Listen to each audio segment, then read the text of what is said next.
Thank you.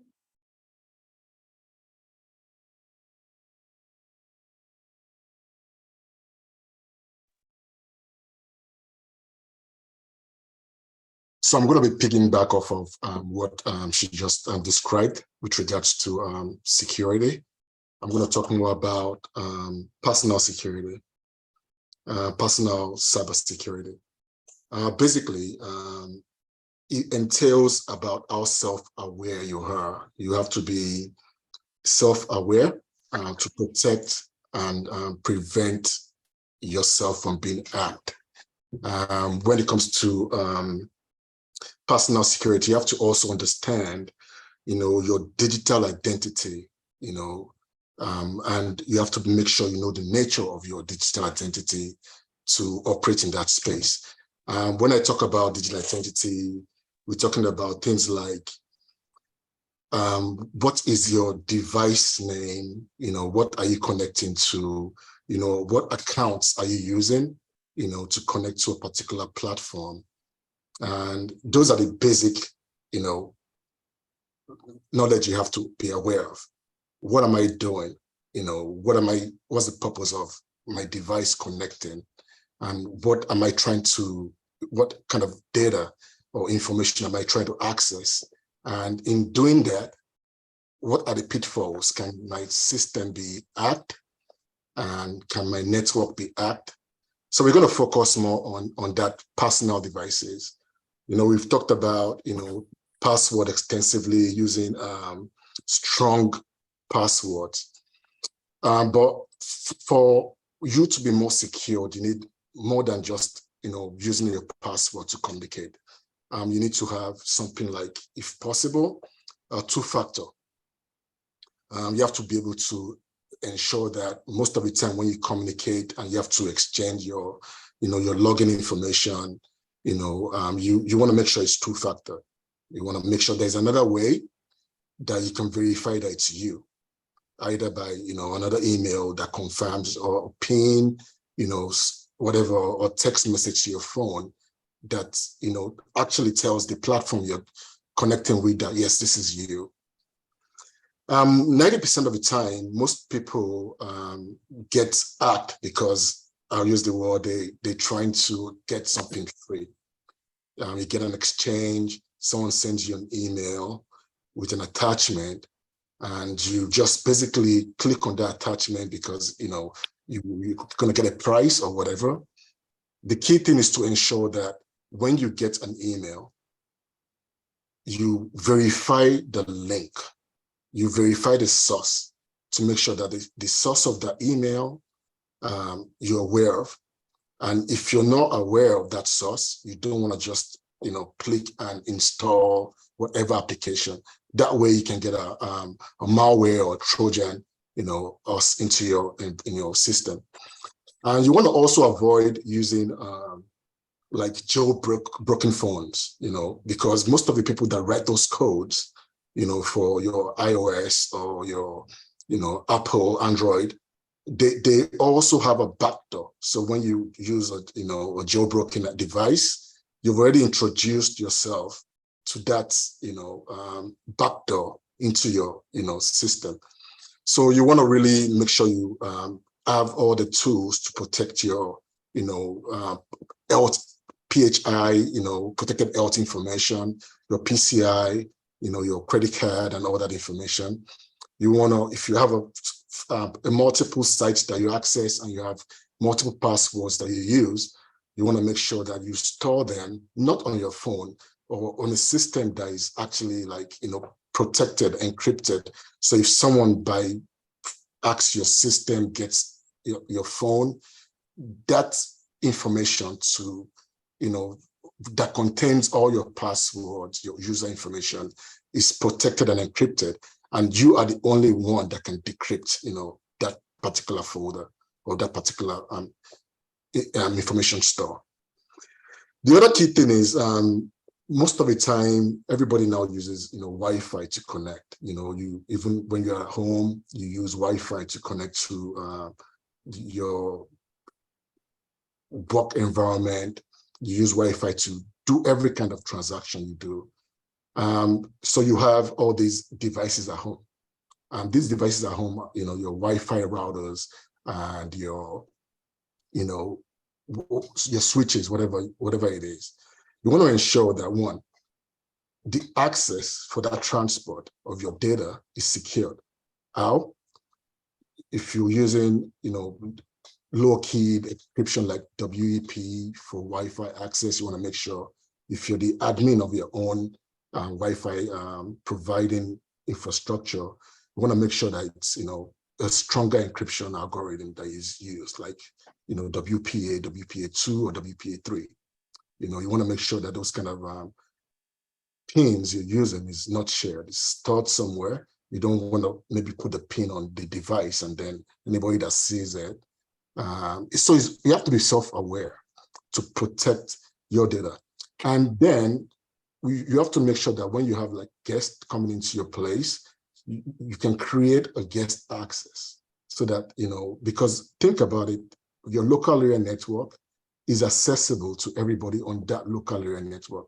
So if you don't have any other kind of security, on your devices and someone connects to that same local area network, then they can transact, business between your computers and theirs. So someone can actually sit outside of your house and has your access to your Wi-Fi information. They connect to your Wi-Fi from the outside, you're not even aware, and then they connect into your system. So two things you have to do from that particular perspective. Make sure that, you secure your Wi-Fi to ensure that only you or anybody that you've allowed has access to it. And then you want to block off anybody else that, shouldn't.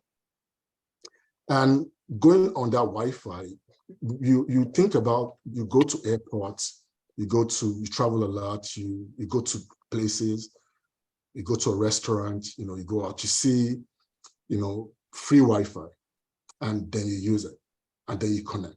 What happens in those scenarios is you have someone that is, providing you that Wi-Fi, that your traffic or your data has to go through their infrastructure. They can set up a couple of, spans to just, span everything that you're doing. So they copy it. You think everything is working, you're fine, but every information, can just be captured by putting that man in the middle.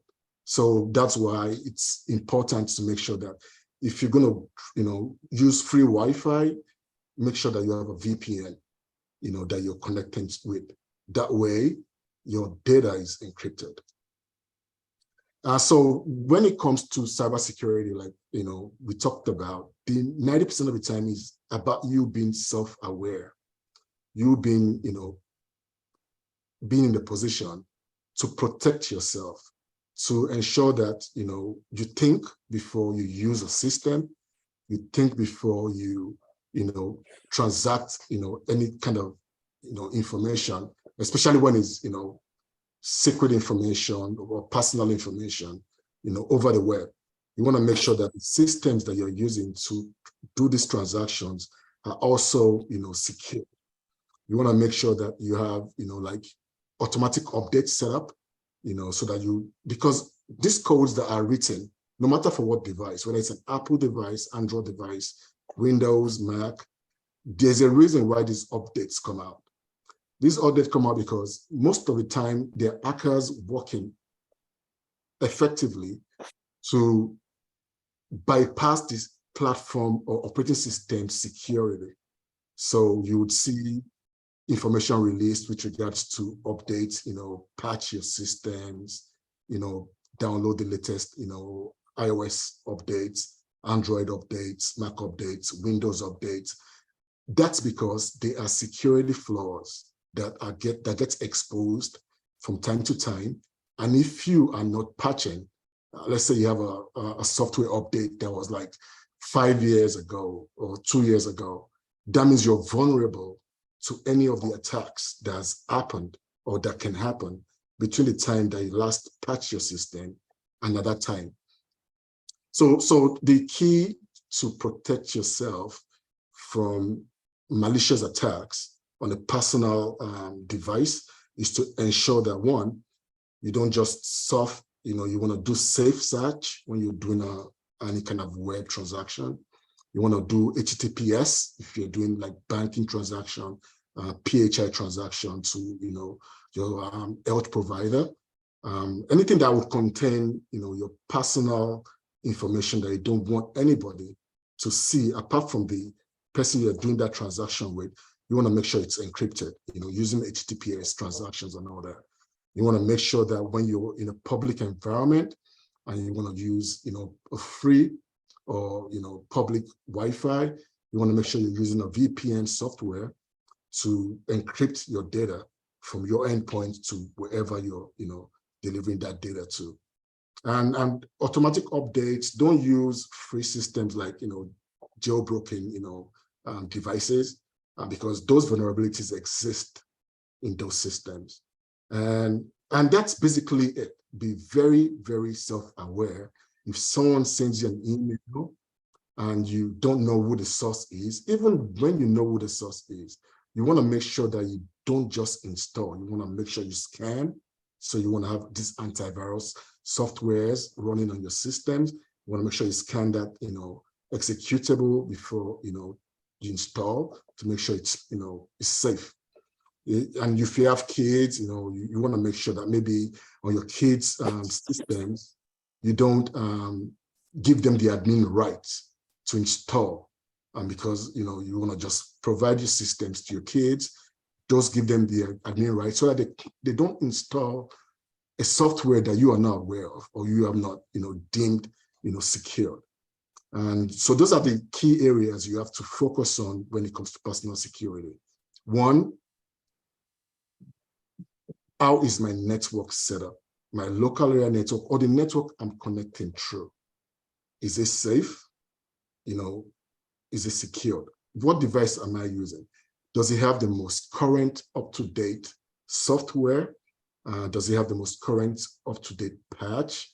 And what kind of rights does anybody have to install anything on this system? Those are some of the things. So when you use Apple or Android or Windows, you want to make sure that before someone can install that software, they ask for another layer of permission. It's not just, click on this, download, install.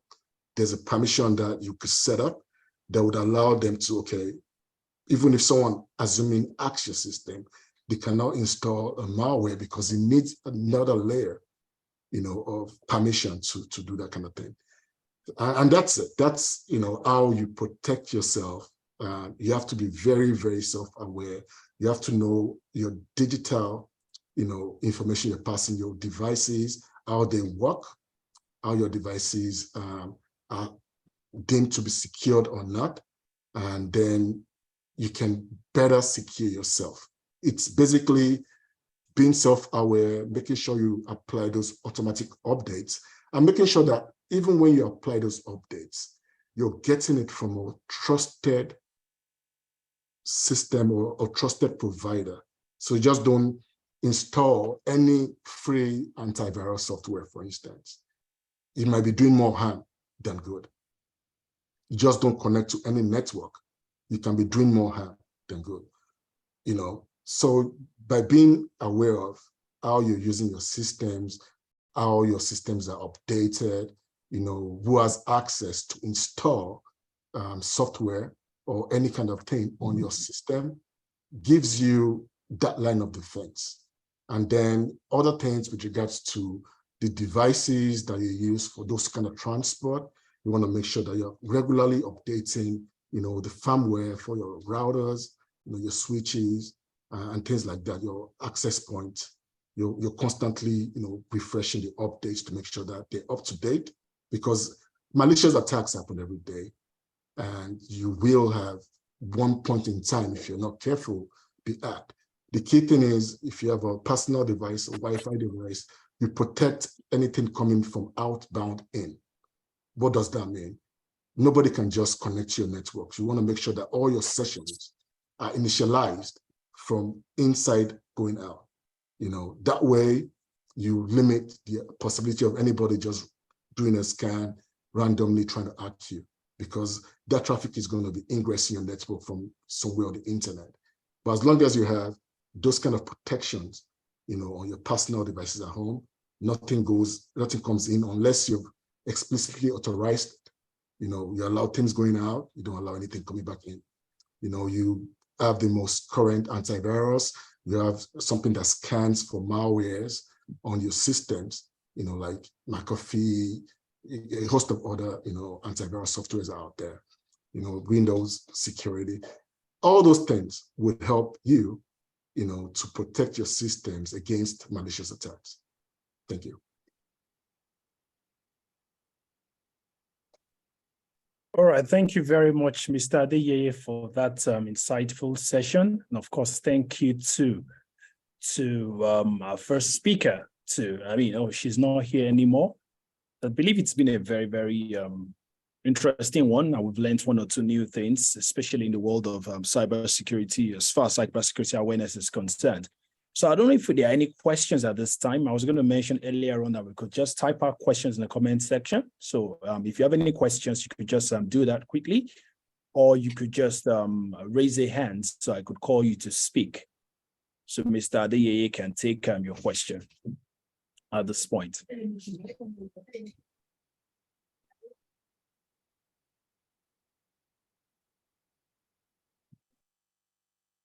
Okay, I don't know. Okay, Jefferson, you have access to share your screen. I just saw your message now. You requested for access. You are co-host, so yes, you can share your screen, please. Okay, good evening. So while we're waiting for questions, let me just add a thing or two to what the first speaker actually spoke about, which was organization security. And I would just add a thing or two on organization security. I don't know, is my screen visible? I can't see it at the moment. Okay, 1 second. Let's see.